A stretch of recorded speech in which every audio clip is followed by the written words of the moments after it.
What I just want to talk about is a new product that Taska have brought out, and it's been primarily designed for use with chod rigs. It's a tungsten injected product. It's a tiny little tulip bead that we call the chod bead. What it eliminates you doing is there's no need to use putty around the swivel of the hook link on a chod rig. Sometimes in winter I was finding that the putty that I was using wasn't up to winter temperatures and it became brittle. I'd often reel a rig in and that putty had disappeared, and it's frustrating when you've spent 24 hours with what you think is a good presented bait in the water, and actually it's not been presented at all correctly. Once you've tied up your chod hook link, before you tie on your swivel on the end, that's the moment that this chod bead goes on.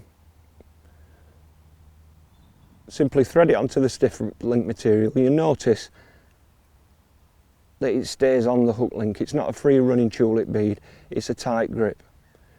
Pull that right back up to the eye of the hook.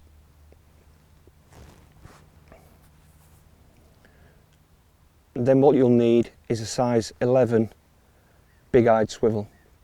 Just going to use a 2-turn half blood knot. That's all you need with a chod rig and when using stiff bristle filament. Then what I'm going to use is a couple of Taska knot pullers. One through the big-eyed swivel and one just on the bend of the hook. Just moisten that knot and then just pull everything down. Before this point, the chod rig looks horrendous when you're tying it. I get so many people coming up to me at shows and saying, my chod rig looks horrendous. Yeah, they all look horrendous until you actually straighten them out like this. What these knot pullers are doing is it's straightening everything out. It's checking every knot for strength. It's checking the hook itself for strength. It's not worth losing a fish at this point. As you can see, everything now looks straight. Just clip off the tag end. In the back of the tungsten chod bead, you've got a little cavity that's been created. What that's been created for is to accept the eye and the knot of the size 11 ring swivel. So we'll just pull that down.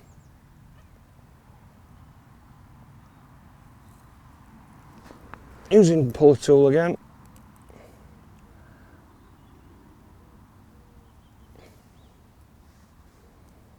Just pull everything down, pull it straight. As you can see, it's covered the eye of the ring swivel and it's also covered the knot.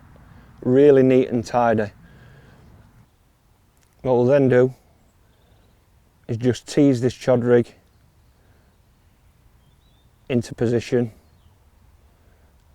Does take a bit of time, and it's worth taking that bit of extra time over it because obviously the bend in that stiff bristle filament is primarily the hooking agent of a chod rig. Last thing to put on is the bait.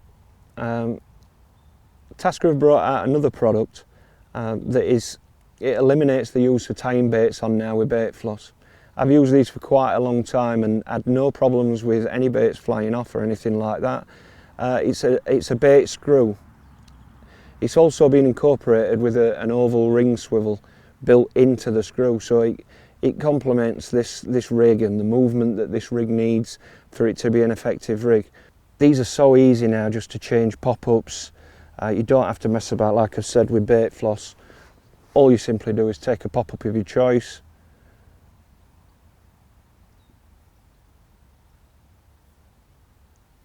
and literally screw the bait on.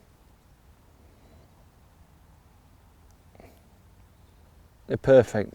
Give the rig so much movement, like I say, with it being incorporated not only through the bait screw but also into an oval rig ring. As soon as that fish touches that corner, the bender, obviously you want it spinning, that's the hooking agent. Absolutely perfect.